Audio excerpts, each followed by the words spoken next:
ঈদ যাত্রার তৃতীয় দিনে যাত্রীদের চাপ বেড়েছে সড়ক ও রেলপথে। বরাবরের মতো এবারও আছে বাড়তি ভাড়া আদায়ের অভিযোগ।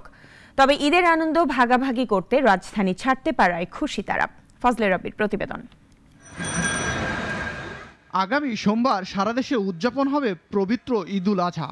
পরিবার পরিজনের সঙ্গে ঈদ উদযাপন করতে তাই ঢাকা ছাড়ছে নগরবাসী। সকাল থেকেই রেলপথ ও সড়কপথে যাত্রীদের বাড়তি ভিড়।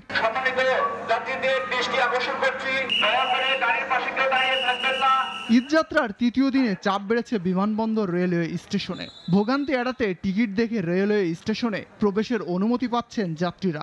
স্বস্তিতে বাড়ি ফিরতে পারায় খুশি তারা। তবে লাইনে দাঁড়িয়ে টিকিট না পাওয়ার অভিযোগ আছে কারো কারো কণ্ঠে। আমরা তো 1-1.5 ঘন্টা ধরে দাঁড়ানো আছে, কোনো টিকিট দিচ্ছে না, কাউন্টারে কোনো লোকই নেই। বাচ্চা কাচ্চা নিয়ে আমরা যাইতে খুব কষ্ট হচ্ছে।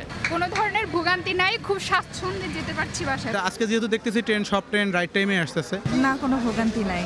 ঈদে বাড়ি ফেরা যাত্রীদের চাপ বেড়েছে গাবতলী বাস স্ট্যান্ডেও। বরাবরের মতো যাত্রীদের কণ্ঠে এবারও বাড়তি ভাড়া আদায়ের অভিযোগ। রংপুরে যাইতে 700-800 টাকা লাগে, এখন 1700-1800 টাকা যাচ্ছে। 600 টাকার টিকিট 850 টাকা পর্যন্ত বাড়তি বলছে।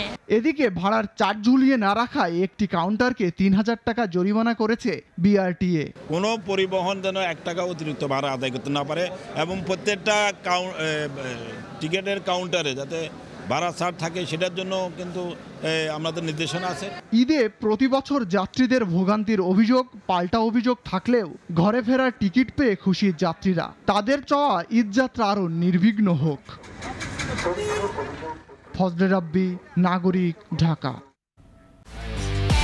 একমাত্র ওয়ালটন এসি দিচ্ছে 1 বছরের রিপ্লেসমেন্ট গ্যারান্টি এবং কম্প্রেসারের 10 বছরের গ্যারান্টি।